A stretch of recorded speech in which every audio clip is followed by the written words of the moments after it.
நேயர்களே வணக்கம். ஒரு இயல்பான விவசாயத்தின் ஒரு நிகழ்வை தான் உங்களிடம் பகிர்ந்து கொள்ள விரும்புகின்றேன். இந்த பதிவு எதற்குன்னா, வெட்டிவேர் சாகுபடி. இங்கே மயிலாடுதுறை மாவட்டம் தரங்கம்பாடி தாலுக்கா உள்ள விவசாயிகள் போட்ட அனுபவத்தின் என்னுடைய பார்வை என்னவென்றால், இது என்னுடைய கருத்து தான். என்னென்னா, இந்த வெட்டிவேர் சாகுபடிங்கிறது நிறைய லாபம் எடுக்கலாம், அதிக பணம், குறைந்த முதலீடு, அதிக லாபம் எடுக்கலாம் என்பது வலைத்தளத்தில் கேள்விப்பட்டிருக்கிறோம்.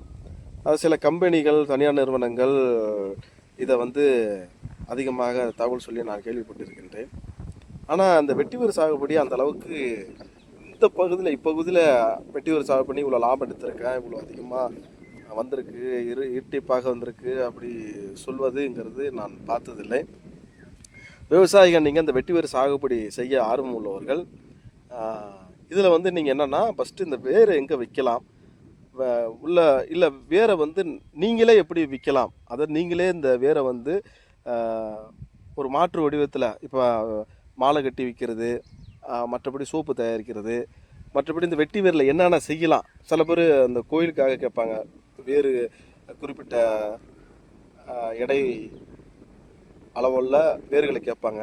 இது போல் விற்பனை வணிகம் உள்ள பகுதியில் நம்ம எப்படி விற்கலாம், இல்லை உங்கள்கிட்டருந்து கோல்ஸ் வாங்குறதுக்கு, உங்கள்கிட்டருந்து டைரெக்டாக வாங்குறது தொடர்புகளை நீங்கள் முதல்ல அதை எடுத்துக்கங்க.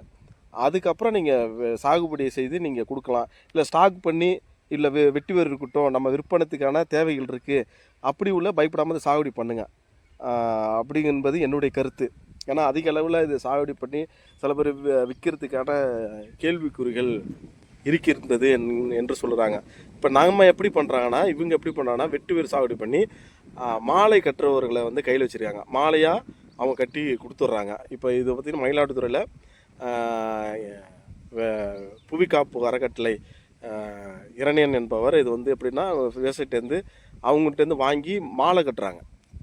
விவசாயிட்டேருந்து வெட்டி வேரை வாங்கி மாலை கட்டி இது விற்பனைக்கு கொண்டு போகிறாங்க. மற்ற மேற்கொண்டு என்னென்ன செய்யலாம், இதில் வாசனை திரவங்களே இவங்களே எப்படி எடுக்கலாம் அப்படிங்கிறது ஒரு சூழல் ரெடி பண்ணிகிட்ருக்காங்க. ஏன் நான் சொல்ல வரேன்னா, இது போல் செஞ்சால் விவசாயிகளுக்கு எந்த பாதிப்பு இருக்காதுன்னு என்னுடைய பார்வை. இந்த சாகுபடியை பார்க்கும்போது அதிக அளவு மகசூல் இல்லை. இவங்க சாக்கில் பண்ணியிருக்காங்க, உருவபைக்கில் பண்ணவர்களாம் வந்திருக்கு, அதெல்லாம் பார்த்துருக்கேன். ஆனால் விற்பனைங்கிறது அதிக மகசூல் பணம் வந்தது.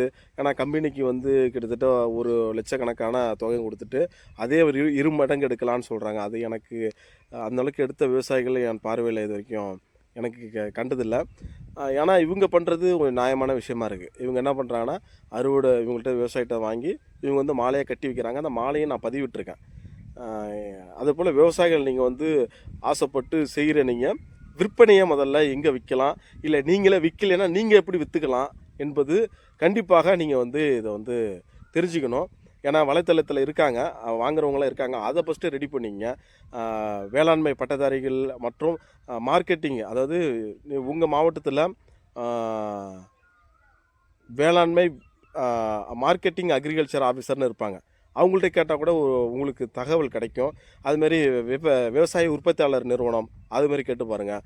அதேபோல் சின்ன சின்ன வணிகம் பண்ணுறவங்க அவங்கள்ட்ட கேட்டு பாருங்கள். அதுமாதிரி கோயிலில் மாலை கட்டுறவங்கள்ட்ட அவங்கள்ட்ட கேட்டு பாருங்கள். இதெல்லாம் எனக்கு தெரிஞ்ச நாலேஜில் உங்கள்கிட்ட பகிர்ந்துக்கிறேன். இது போல் நபர்கள்ட்ட நீங்கள் கொடுத்தீங்கன்னா ஓரளவு நீங்களே விற்பனை செய்து கொள்ளலாம். எனவே கம்பெனியில் இங்கிறது எனக்கு ஏதோ சாத்தியக்கூறாக தெரியல. எனவே அந்த வெட்டிவேர் சாகுபடி செய்கிறவங்க இதெல்லாம் கவனத்தில் கொள்ள வேண்டும் என்பது என்னுடைய கருத்து. நன்றி.